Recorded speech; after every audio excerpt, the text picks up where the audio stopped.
Bon, alors aujourd'hui c'est un peu la catastrophe, il pleut, c'est horrible, ça coule de partout, ma bâche est complètement percée, on va la remplacer là, genre demain.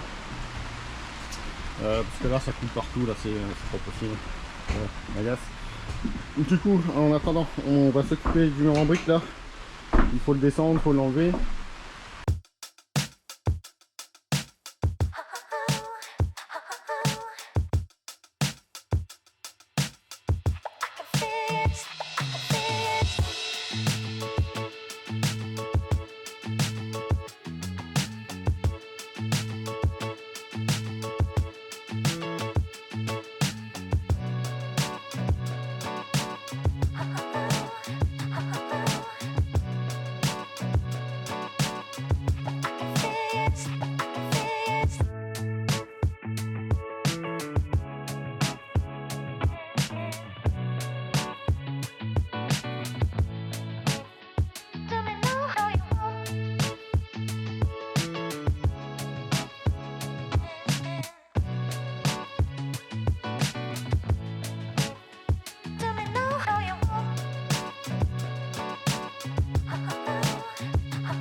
Ok, on continue, journée sous la flotte comme d'hab. Alors ma bâche elle est percée de tous les côtés, donc c'est vraiment la galère. Je vais la remplacer. J'ai acheté une bâche qui fait 10 par 15 mètres parce que en fait là celle-là elle passe pas au-dessus des murs là. Elle est à l'intérieur, donc ça pleut à l'intérieur, ça pleut dans les angles, ça pleut le long du chéneau, elle est percée de partout, ça pleut dans tous les sens. Ici il est tombé encore de la pluie, là-bas c'est trempé, et en plus ça n'arrête pas de pleuvoir, donc c'est génial. Donc là je vais prendre plus grand, 15 mètres par 10, donc les 15 mètres ça sera la longueur du bâtiment, comme ça passe par dessus les murs extérieurs là, et puis 10 ça va aller comme ça. Et puis de toute façon ici là on va faire l'ossature, donc là ça va faire 1,50 m de haut. Et la bâche se passera bien par dessus et on sera tranquille pour faire la charpente. Voilà, on pourra la mettre correctement. Ici on a fini d'enlever le mur qui dépassait là. Donc là c'était pratique, on a acheté des briques par la fenêtre là. Donc ça fait encore un joli tas de briques en plus. Et c'est moi qui en ai lancé dans le sable, j'irai les rechercher. Voilà, donc là on est un petit peu sous le niveau de l'OSB. Et on va refaire une arase pour être vraiment niveau propre, nickel, pour le passage, en tout cas de la porte, pour faire ma cloison, parce que là ici on fait un gros mur porteur. Attention, celui-là il va être porteur en ossature bois. J'ai fait le choix du coup de faire une double épaisseur. Il y aura deux fois la même ossature en 45-145.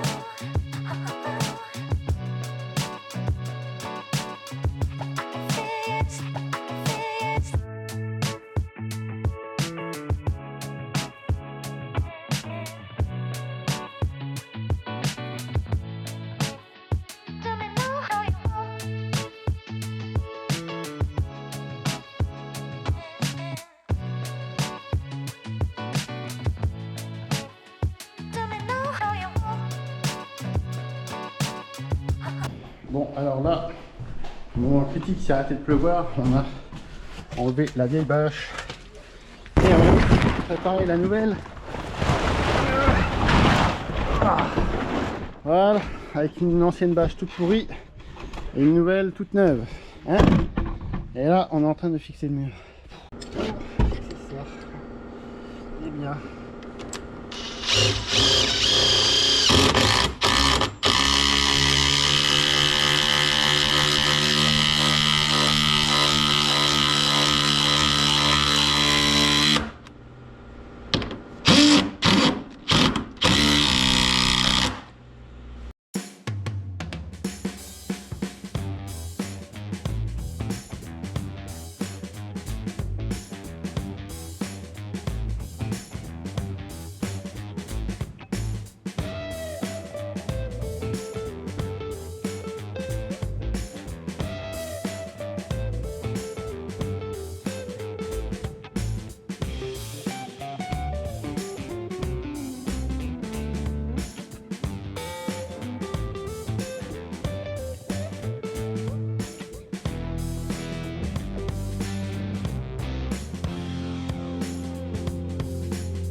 En haut des marches, on a la porte pour accéder ici, et en face, à peu près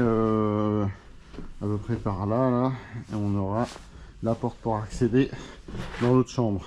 Et là, ici, ça symbolise le départ de ma cloison, où là, effectivement, il y aura la porte du WC. Ça, je pense que ça sera une coulissante. Comme ça, hop, et le WC il sera à droite. Et là, ça va faire un petit retour dans la chambre. Pour avoir un WC à l'étage, ça sera plus pratique parce que de toute façon, en bas, j'avais pas de place dans l'agencement. Voilà, donc l'objectif, c'est éventuellement de faire un bout de cette ossature et celle-là, parce qu'en sachant que au-dessus de la porte, là, je vais avoir une reprise de charge pour la poutre. Donc, je vais sûrement faire je vais sûrement faire un linteau avec deux morceaux de madrier. Voilà, et vous voyez l'épaisseur de la rase, là ça fait combien en vrai? Mesurez, hein. En vrai la rase elle fait 40. Voilà. Donc 40, c'est vraiment l'épaisseur de mon mur en bas. En vrai, il doit faire 38. Je dois être un petit peu en débord sur le côté. Voilà, parce que là, je me souviens, ma solive, elle est pas tout à fait collée au mur. Il doit y avoir 1 ou 2 centimètres. Donc vous voyez, il y a 38. 38 et moi, je peux faire une double ossature. Donc on sera à 29 parce que c'est du 14,5, c'est du 145. Je vais reprendre ces bois là. Donc je pense que je vais faire 2 fois la même. Et là je vais déjà en faire une histoire de voir ce que ça donne.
Et dans le prochain épisode, on va s'occuper de la dalle au rez-de-chaussée.